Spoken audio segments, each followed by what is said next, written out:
Good afternoon. I'm Rod Chappell. Welcome to the Rod Chappell Show. Today, we have an interesting topic that I know you're going to enjoy. We do our best to try to bring topics that normally you wouldn't get to intersect with in your everyday life. Some of those are distinctly legal in nature. Some of those are the actual application of the law to our real lives. And today, we're honored to have Mr. Lester Woods. Thank you for being with us. Thank you so much for being with me. Thank you. And Lester, you're the director of the Civil Rights Division for the Missouri Department of Transportation, right? Yes, sir. Yes, sir. Tell us about your background a little bit, if you would. Absolutely. Well, first of all, Mr. Chappell, thank you so much for having me here at the show, the Rod Chappell Show. I am very appreciative of the invitation because it gives us an opportunity at the DOT, Missouri Department of Transportation, to talk a lot about what it is that we do outside of your regular engineering type of things. Of course, we build roads and bridges and highways and all those things. That's our core business.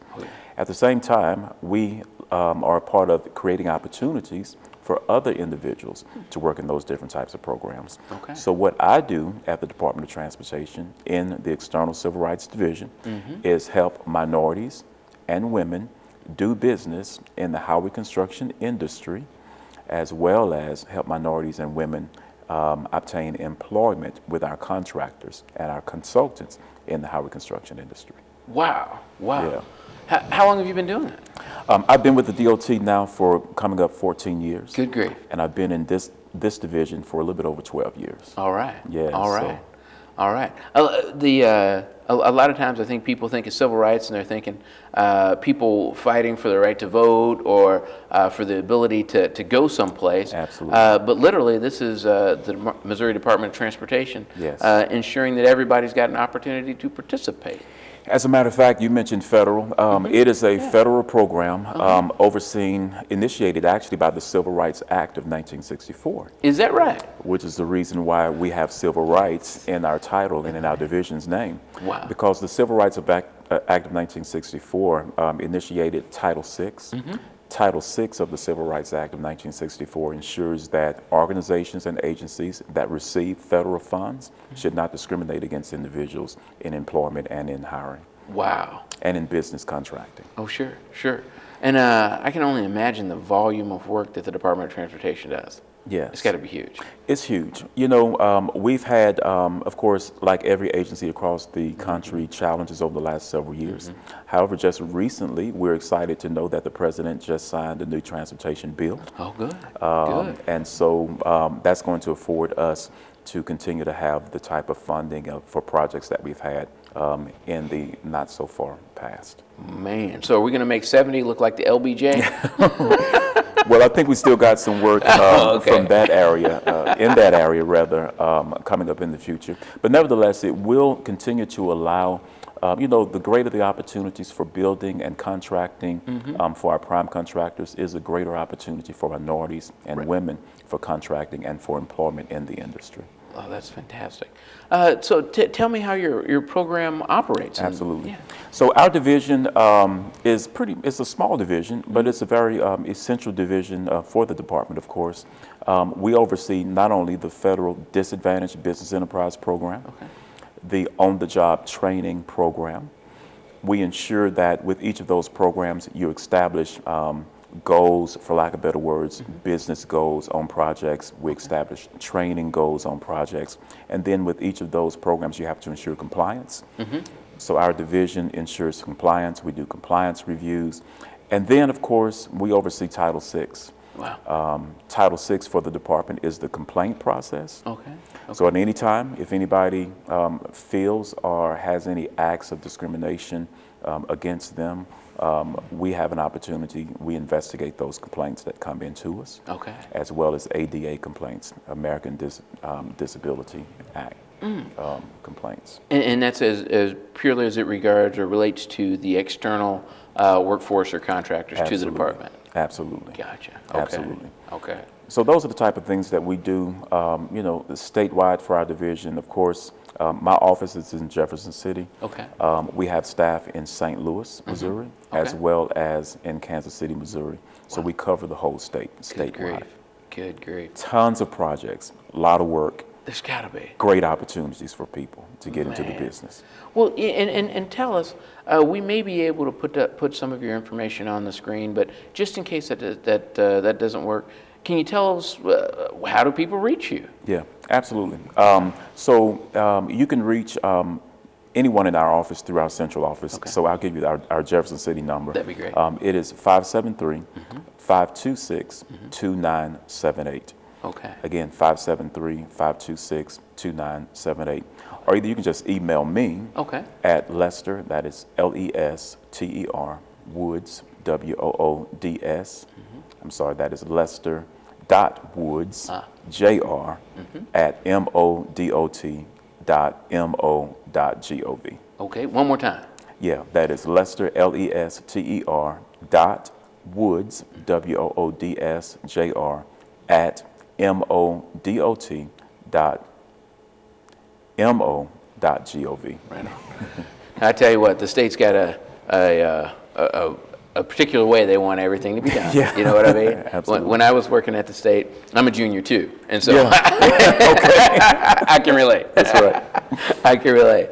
Now, what if someone were interested in either working for one of the existing contractors, Absolutely. or becoming a contractor with the department? Absolutely. Are there some criteria or requirements that they would need to be able to meet beforehand? Absolutely.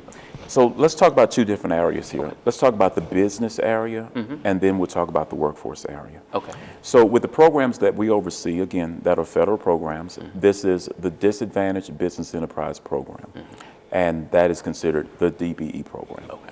The DBE program is, again, a federal program that was, established by the United States Department of Transportation. Since we, MoDOT, receive federal USDOT dollars, we have a responsibility to carry out the programs that they oversee. Okay.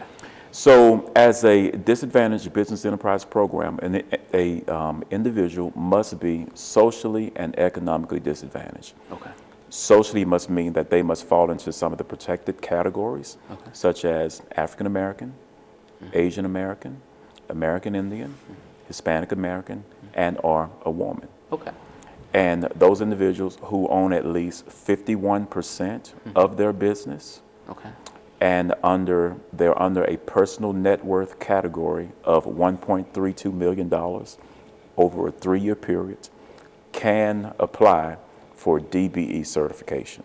Okay. So let me say that again. Yeah. So again, the owner of that business for a disadvantaged business must be at least 51% owner. Okay. They must be a minority, either African American, Asian American, American Indian, or Hispanic American, and or a woman. Okay. Okay. And their personal net worth must be under $1.32 million. Okay. They can at least apply for the DBE program at that time. All right. All right. Is there some period where they have to have been in business before then? Yeah, somewhat. We look at their personal history as well. Okay. So if an individual, again, the type of work that we're talking about, again, for Howard Construction, we're talking about an individual who may own a traffic control business. They may own a Howard Construction paving business. Right. They may be a trucking company. They may be a landscaping type of company or firm. And so if they used to work, let's just say previously, for another contractor, and this individual has said, I want to establish my own business, Okay. they can go out and establish a brand new business and get certified based off of their track record and history with their previous employer. Related to their experience. That makes Absolutely. sense. That makes sense. Absolutely. Okay. And tell me, are these areas where there's work available now, or? Absolutely there is. Of course, during the winter season, it's kind of a slow season for the construction industry overall. Yeah. Nevertheless, this is a great time to start preparing to perform work and or get involved and engaged in this type of work that we do. Overall, from a consulting standpoint and or a construction standpoint. I do want to mention that as well. Please do. Because we do design, we establish goals on projects that we design Yes. as well as engineer. Okay. So they may not be in the construction side of the business, they may be an engineer.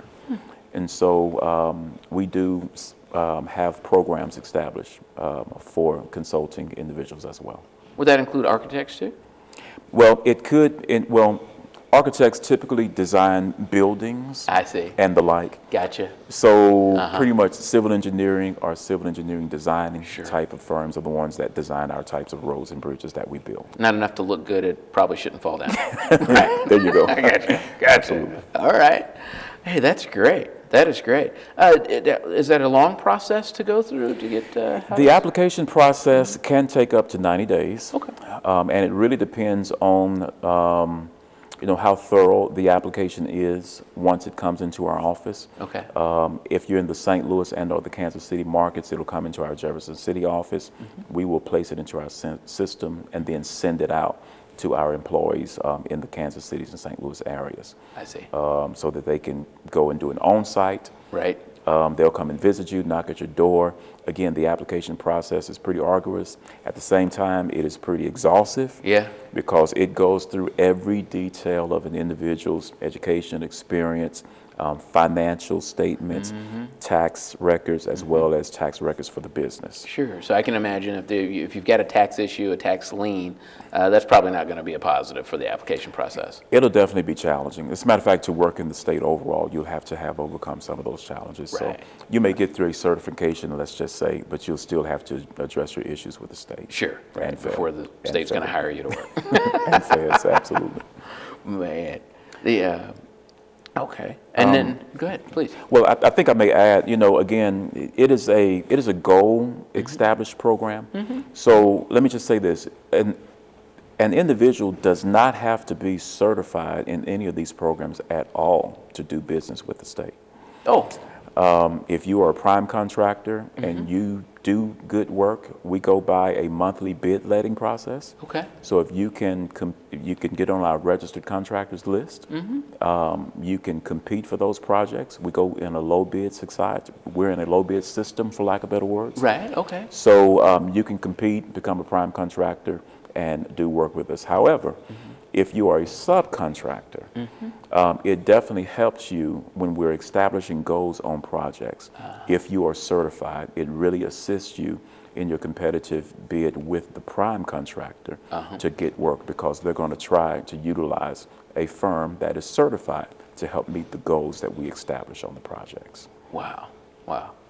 Mr. Woods, that's great.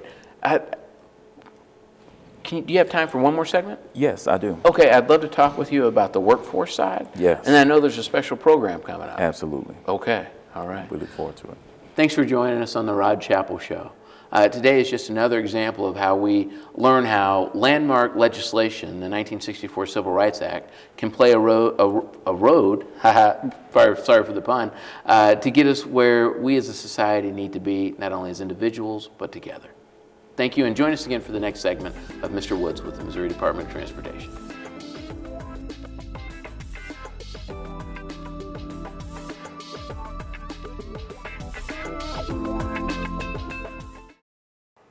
I'm Ann Littlefield, I'm Claudia Kehoe. and we're here to represent the Food Bank of Central and Northeast Missouri.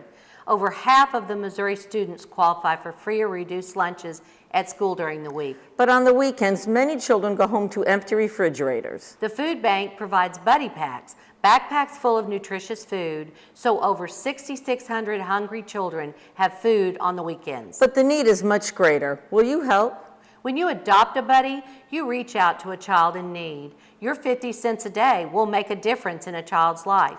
Visit www.sharefoodbringhope.org or call the food bank, 573-474-1020 to adopt a buddy.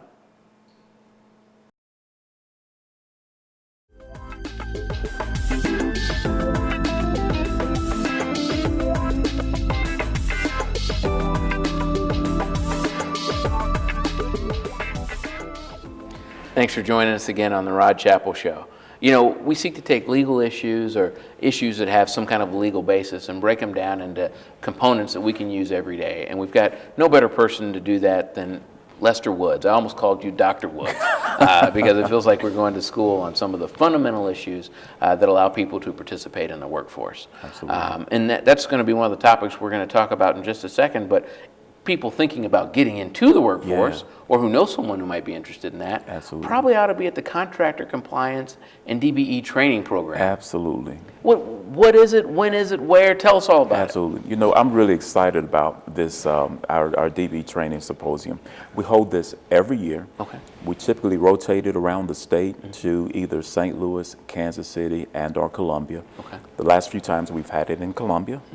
This year, 2016, we're going to have it on February the 8th and the 9th, 2016, in St. Louis, Missouri. it? The 8th and 9th. So it's a 2-day program. It's a day and a half. Day and a half, okay. It'll start at 8 o'clock in the morning on February the 8th, and it'll go until 5 or 6 o'clock in the evening. I'll talk about that, the agenda here in just a Oh, sure. moment. Okay. And then on Tuesday, the next day, it is from 8 until about 12, 12:30 or so. Okay.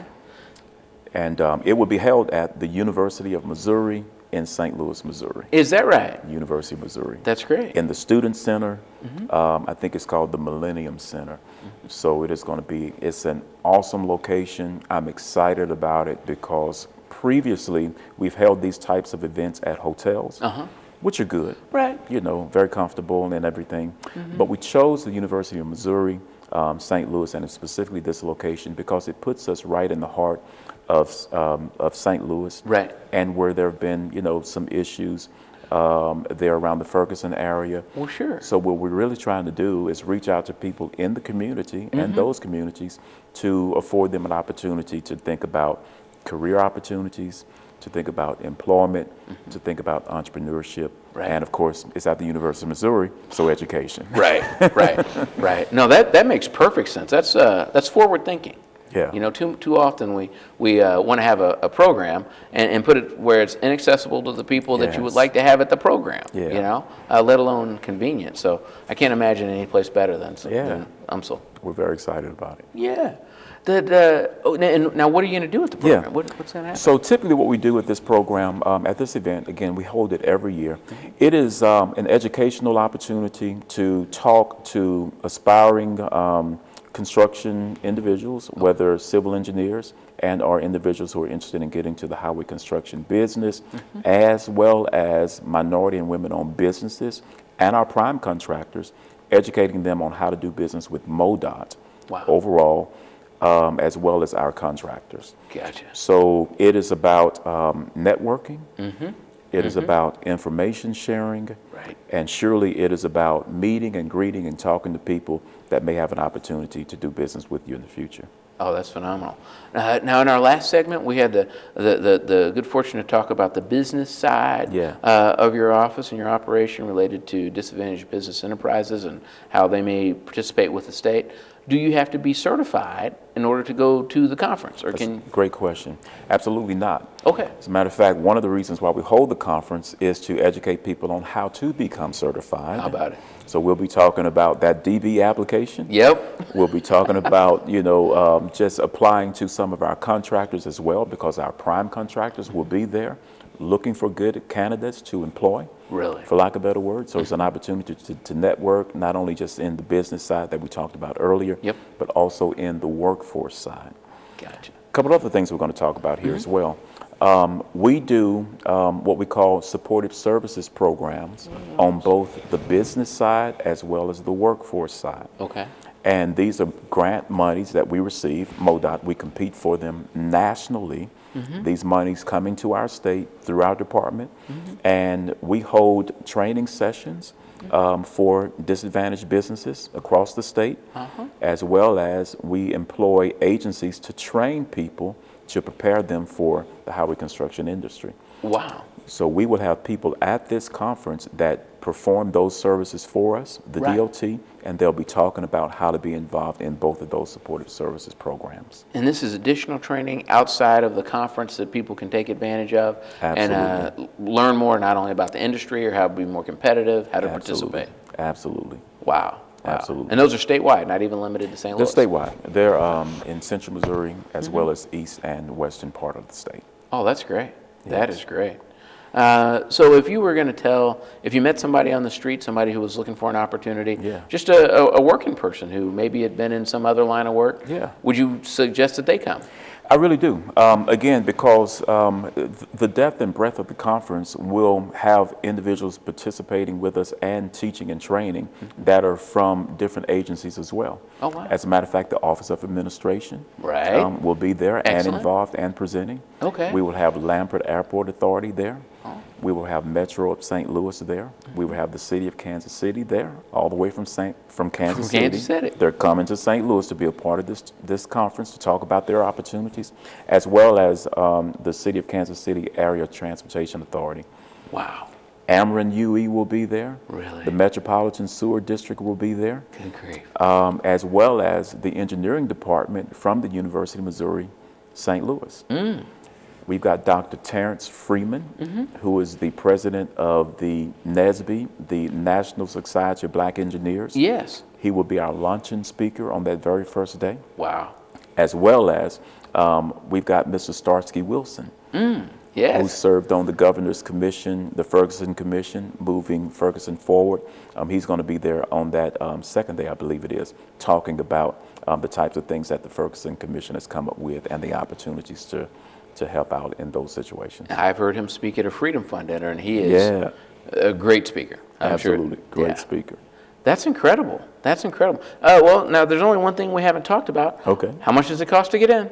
It is absolutely free. No. Tell us where the hidden charges are. There must be a charge. Well, the only fee that they have is trying to get there. Is that right? So, but once you get there, you can register Once for. you get there, you can register now, Oh, okay. actually. As Okay. a matter of fact, I should mention our website. Okay. So you can go to our website, you can pull down the application and send it in and register. Wow. Our website is MODOT, that is MODOT.org.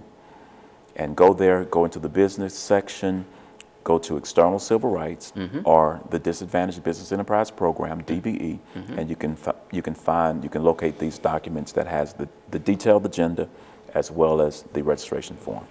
That's and it fine. is free It's free. registration. Boy, now do we have to get these in well in advance, or how? We would like to Sure. because we're serving lunch on the first day. The lunch is free, so we want to know about how many people it is that we'll be serving, as well as there will be a little bit of continental breakfast on both days. as Sure, well. sure. Make sure that everybody can get a cup of coffee and something to eat that day. Absolutely. Well, that's great. That is great. And you do it every year. We do this annually. Okay. Yes. Okay. Last two times, as I mentioned, we've been in Columbia. We've held it in Kansas City, I believe, the years before that, and a year before that in St. Louis. So we travel it around. Okay. Well, and I think that this would be a great time to talk about workforce. Yeah, absolutely. I mentioned this earlier from the standpoint of our OJT program. Just as well as we are concerned about ensuring that minority and women-owned businesses are involved in our transportation industry, we are just as concerned and interested in ensuring that minority and women individuals are working, of course, with MODOT, Right. but as well with our contractors that are helping us build the roads. Oh, sure. So I mentioned our supportive services programs earlier, the OJT program, supportive services programs where we hold training sessions across the state. We have several agencies that train minorities and women on getting into the construction industry, life skills components, as well as some minor construction initiatives. So it's just a way that our contractors can have good qualified people to go to work with them, pre-trained, pre-ready to get out there and do a great job for our citizens of the state of Missouri. Wow. Now, and I kind of asked a similar question on the business side. Are there any prerequisites that an individual might need? Other than an engineer, you're going to need to be an engineer. Absolutely. But maybe let's start at the everyday side of working. Well, of course, I believe, our contractors are going to look for people who have some type of background and experience in the construction industry, for lack of better words. Right. However, the reason why we hold these supportive services programs is to provide some preliminary training for those individuals who do not have a background in construction. Right. So this is a way for them to get it and then ultimately be employed by our contractors. Okay. So, and somebody who has a background or some experience, someone who has been through our support services and created some experience in that route, And then what kind of opportunities might they be looking for? Yeah. Well, our contractors are hiring for laborers. Uh-huh. They're hiring for cement masons. They're hiring for carpenters. They're hiring for truck drivers. And by the way, I should insert this at the time as well. MoDOT has been a very forward-thinking agency toward preparing people to go and get their commercial driver's license, Really? their CDLs. Over the last several years, we have done our own CDL training in collaboration with community partners, such as churches and other community-based organizations. And we're very happy about the initiatives that we've taken to try to get people to work, not only with our contractors, but also with MoDOT. Right. Because we hire a lot of seasonal workers for the summer as well as for the winter ourselves. Oh. And it helps us to have people coming on board that at least have that CDL. Right, right, that are ready and able. That's right. Boy. Well, Mr. Woods, I can't thank you enough for being on the Rod Chapel Show and sharing information that otherwise people might not be able to Absolutely. get. Lots Thank of you times, for the invitation. you're welcome. Lots of times we see government as coming to take or coming to tell. It's great to see government, good government, coming to help. Thanks to MoDOT, thanks to Mr. Woods, and I hope that you have a great day.